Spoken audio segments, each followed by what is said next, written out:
విశ్వక్సేన్ గారు, అసలు ఈ ప్రపంచంలో ఏదైనా మారిపోతుంది, లైఫ్ అంతా చేంజ్ అయిపోతుంది అనేది ఎవరన్నా ఉంది అంటే అది కేవలం పెళ్లి తర్వాతనే.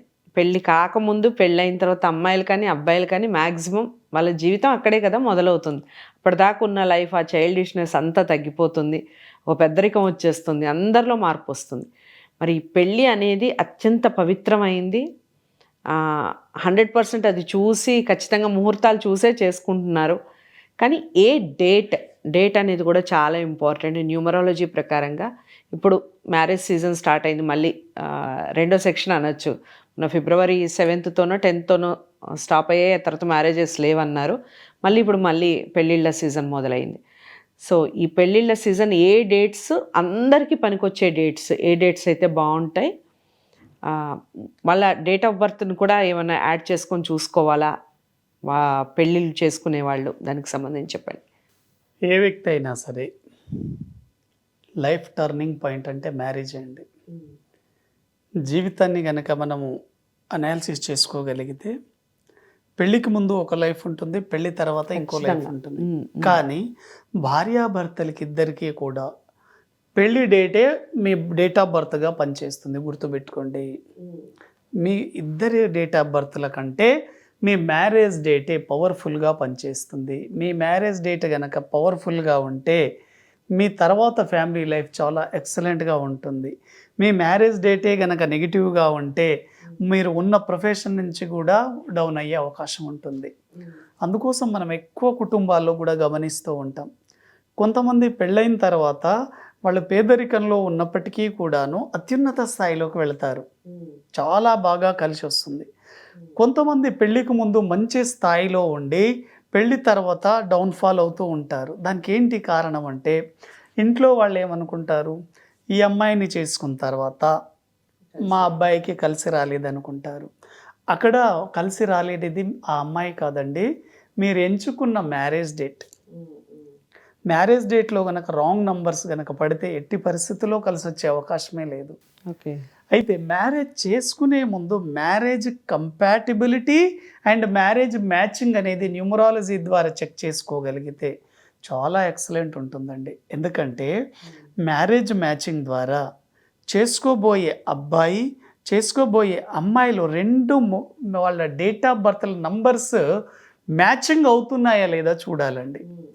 ఉదాహరణకి ఒక అమ్మాయి డేట్ ఆఫ్ బర్త్లో 5వ నంబర్ ఉంది, ఒక అబ్బాయి డేట్ ఆఫ్ బర్త్లో 6వ నంబర్ ఉంది. ఈ 2 నంబర్ వాళ్ళు కనుక చేసుకోగలిగితే ఫ్యూచర్లో వాళ్ళు సక్సెస్ఫుల్ లైఫ్ని చూస్తారు. ఇలా ఇద్దరి డేట్ ఆఫ్ బర్త్లోని నంబర్స్ ఎలా ట్రాన్స్ఫర్ అవుతున్నాయో చూడాలి. అలా అయినప్పుడు మ్యారేజ్ డేట్ కూడా చాలా పవర్ఫుల్గా ఉంటుంది.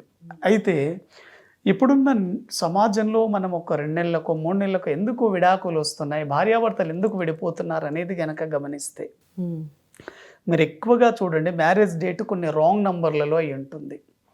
అంటే రాహు నంబర్ కావచ్చు, కేతు నంబర్ కావచ్చు, శని నంబర్ కావచ్చు, బుధుని నంబర్ కావచ్చు, అంటే మెర్క్యూరీ కావచ్చు. అంటే Rahu, Ketu, Saturn and mercury, ఈ 4 నంబర్ కాంబినేషన్లో మ్యారేజ్ కాకూడదు, ఇబ్బందికరంగా ఉంటుంది 100%.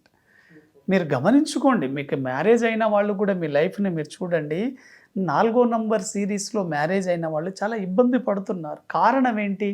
4 నంబర్ అనేది రాహు హెడ్ మాత్రమే ఉంది, బాడీ లేదు, కాబట్టి స్ట్రగలింగ్ ఉంటుంది. 4వ నంబర్ సిరీస్లో మ్యారేజ్ అయిన వాళ్ళు పెళ్ళైన తర్వాత చాలా స్ట్రగుల్ పడతారు, చాలా హార్డ్ వర్క్ చేస్తారు, ఎంతోమంది దగ్గర నిందలు పడాల్సి ఉంటుంది, గొడవలు జరుగుతూ ఉంటాయి ఫ్యామిలీలో. కాబట్టి 4, 13, 22, 31 తేదీలలో మ్యారేజ్ అయిన వాళ్ళకి ఆ స్ట్రగుల్స్ కంపల్సరీగా ఉంటూనే ఉంటాయి. వాళ్ళ లైఫ్లో ఎన్నో ఇబ్బందులను చూసి ఉంటారు. అదేవిధంగా 7 కేతు అండి, 7వ నంబర్, 4వ నంబర్లోనేమో హెడ్ మాత్రమే ఉంది, 7వ నంబర్లలో బాడీ మాత్రమే ఉంది, అన్కంప్లీట్ బాడీ అండి. ఇటువంటి వాళ్ళు కూడా చాలా స్ట్రగుల్స్ ఉంటారు. అంటే ఏ వ్యక్తి మ్యారేజ్ డేట్ అయినా 7, 16, 25లో గనకైతే ఇటువంటి వ్యక్తులు భార్యాభర్తల మధ్య అన్యోన్యత సరిగా ఉండదు. భర్త కానీ భార్య కానీ వీళ్ళిద్దరిలో ఎవరికి ఫ్యామిలీ లైఫ్ మీద అయిష్టతగా ఉంటారు, అన్ఇంట్రెస్ట్గా ఉంటారు, ఇంట్రెస్ట్ ఉండదు వీళ్ళకి.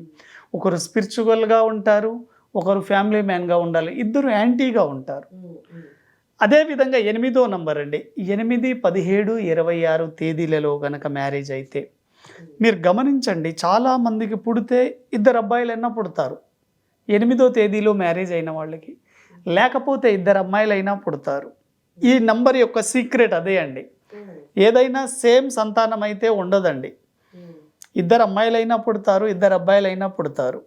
ఎందుకంటే 8 జీవితంలో పెళ్ళైన 10 సంవత్సరాల వరకు హార్డ్ వర్క్ ఉంటుంది, తర్వాత సక్సెస్ అవుతారు. ఫస్ట్ నుంచి స్ట్రగుల్సే ఉంటాయి. ఓకే. అదేవిధంగా 5వ నంబర్, ఎవరైనా సరే మ్యారేజ్ డేట్ 5, 14, 23 తేదీలలో మ్యారేజ్ అయినా వీళ్ళకి పెద్దగా ఫ్యామిలీ ఇష్యూస్ ఏం రావు కాదండి. సంతానపరంగా సమస్యలు వచ్చే అవకాశం ఉంటుంది. భార్యాభర్తలు ప్రొఫెషన్ పరంగా కొంత దూరంగా ఉండే అవకాశం ఉంటుంది.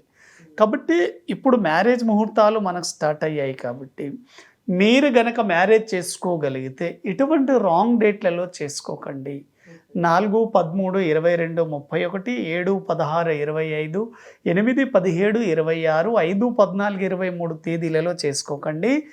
చేసుకుంటే ప్రాబ్లమ్స్లో ఇబ్బంది పడతారు. అయితే కొంతమందికి డౌట్ రావచ్చు, సార్ ఆల్రెడీ మా మ్యారేజ్ అయింది కదా, మళ్ళీ దానికి ఏంటి సొల్యూషన్ అంటే, మీరు ఎప్పుడైనా గుర్తుపెట్టుకోండి, ప్రకృతిలో ఒక సమస్య ఉందంటే దానికి పరిష్కారం తప్పనిసరిగా ఉంటుంది. మీరు ఎక్కడ భయపడాల్సిన ఇబ్బంది లేదు, బాధపడాల్సిన అవసరం అంతకన్నా లేదు. మీ మ్యారేజ్ గనక 4వ నంబర్, 7వ నంబర్, 8వ నంబర్, 5వ నంబర్లో అయితే మరుమాంగళ్య ధారణ అనేది ఉంటుంది. జస్ట్ రీమ్యారేజ్ అండి, చాలా సింపుల్గా ఉంటుంది. ఇది ప్రతి సంవత్సరం తిరుపతిలో జరుగుతుంది. ఎవరైనా సరే ఈ రాంగ్ డేట్లలో మ్యారేజ్ అయిన వాళ్ళు మళ్ళీ రీమ్యారేజ్ చేసుకోండి, 100% మీరు సక్సెస్ అవుతారు. రీమ్యారేజ్ చేసుకోవడం ద్వారా మీకు 50 ఏళ్ళు ఉన్నా కూడా చేసుకోవచ్చు అండి, 60 ఏళ్ళు ఉన్నా కూడా చేసుకోవచ్చు. మీరు రీమ్యారేజ్ చేసుకోవడం ద్వారా మీ ఫ్యామిలీ లైఫ్ బాగుంటుంది, మీ పిల్లల భవిష్యత్తు బాగుంటుంది, మీకు రాబోయే తరం లైఫ్ కూడా మీ మ్యారేజ్ డేట్ మీదే ఆధారపడి ఉంటుంది. ఒక్క మ్యారేజ్ డేట్ కనుక పవర్ఫుల్గా ఉంటే మీరు ప్రొఫెషన్గా సక్సెస్ అవుతారు. అయితే ఒకవేళ అందరికీ ఏ డేట్ బాగుంటుంది అంటే, మీరు ఎవరైనా మ్యారేజ్ చేసుకోవాలనుకునే వాళ్ళు 1వ తేదీలో చేసుకోవచ్చు, 1, 10, 19లో చేసుకోవచ్చు, 3, 30 తేదీల్లో చేసుకోవచ్చు, 6, 15లో కూడా చేసుకోవచ్చు అండి. ఇవి చాలా చాలా పవర్ఫుల్ డేట్స్ అండి. ఎవరైనా ఇప్పటికే మ్యారేజ్ కాలేదనుకుంటే ఈ మ్యారేజ్ డేట్స్ ఫాలో అవ్వండి, 100% సక్సెస్ అవుతారు. థ్యాంక్ యూ వెరీ మచ్ అండి. థ్యాంక్ యూ వెరీ మచ్ అండి. సో మీరు ఏ డేట్లో మ్యారేజ్ చేసుకున్నారు లేదా చేసుకోవాలనుకుంటున్నారు, ఫస్ట్ వాటిని చూసుకొని మీరు మళ్ళీ మరుమాంగళ్య ధారణ అనేది చేసుకోవాలి అనుకుంటే ఒక డేట్ చెప్పారు, ప్లేస్ చెప్పారు, వాటిని ఫాలో అయ్యే ప్రయత్నం చేయండి. డౌట్స్ ఏమైనా ఉంటే ఖచ్చితంగా కామెంట్ బాక్స్లో తెలియచేయండి. వీడియో ఎలా అనిపించింది, మీకు నచ్చిందా, మీరు ఇంకా ఎలాంటి వీడియోస్ చూడాలనుకుంటున్నారు, ఈ విషయాలు కూడా కామెంట్ బాక్స్లో తెలియచేయండి. మీరు విశ్వక్సేన్ గారిని కలవాలి అనుకుంటే స్క్రీన్ మీద కనపడే నెంబర్కి కాల్ చేయండి. వీడియోని లైక్ చేసి షేర్ చేయండి. ఛానల్ని సబ్స్క్రైబ్ చేసుకోవడం మర్చిపోకండి. మరో మంచి టాపిక్తో మళ్ళీ కలుద్దాం. నమస్తే.